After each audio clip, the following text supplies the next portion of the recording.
Tom Lamprecht is the host of the News and Views program that airs on our cousin stations in the afternoon, WTIB and WNBU on your drive home, those stations down east. Tom joining us on the phone now. How's it going? Good morning, Patrick. I'm doing well. I had a good weekend, and I must say it was entertaining Thursday night of political debate. Did you have a better weekend than Donald Trump did in the media?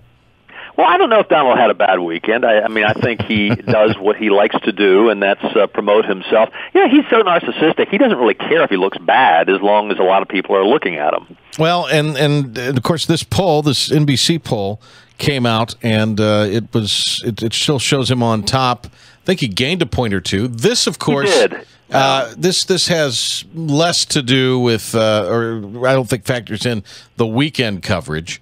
But then he got the ouster from the Red State event that was put on over the weekend in Atlanta as well, and he was supposed to be the keynote.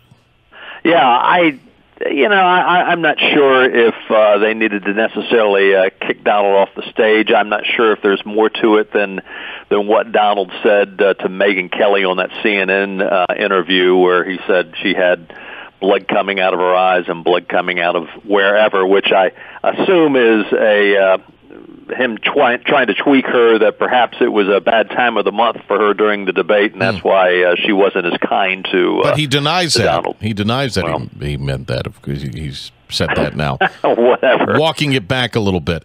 There are some Republicans, Tom, and I'm sure you've heard from them, and you may even yourself believe this, that say, okay, we told you so on Trump, it's over, let's get down to serious business now of finding a competent candidate.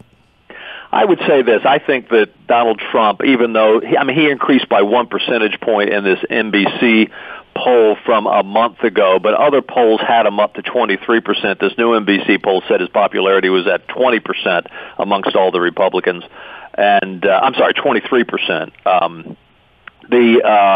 Which again, according to some other polls, is pretty much in line with where he was. Some other big movers: Ted Cruz moved up, Ben Carson moved up, Carly Fiorina and Marco Rubio all moved up. Jeb Bush and Scott Walker actually dropped a few percentage points in this, which I think Bush and Walker both had just sort of vanilla performances last Thursday night. I think Trump is about as high as he's going to go. I don't see him gaining a whole lot more ground. It appears to me, even though some of the focus groups from last Thursday night said that they changed their mind on Donald Trump, we did a program Friday afternoon, post-debate response, and the supporters of Trump going in the debate were still pretty much following him, and most of it is just they were anti-Republican establishment. They didn't want to have anything to do with the Republican Party. They wanted to vote somebody that was not a politician. So the hardcore Trump supporters are still going to be Trump supporters. But what I think you're going to see is I don't think you're going to see Trump winning over a lot of new voters. I think he's peaked. And, this has happened in the past. I mean, at this point, 4 years ago, it was somebody else. It was Herman Cain. Yeah, Herman Cain. Yeah, I couldn't think of his name. Yeah, that shows you. I mean, he was here today, gone tomorrow. I remember covering Herman Cain down in Florida a couple of years ago, or 4 years ago, I guess it would be now. Boy, how time flies. And he had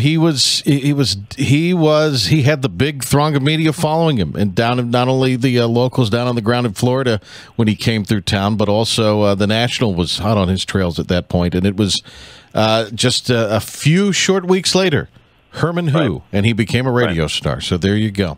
Yeah. A radio guy. Tom Lamprecht with us.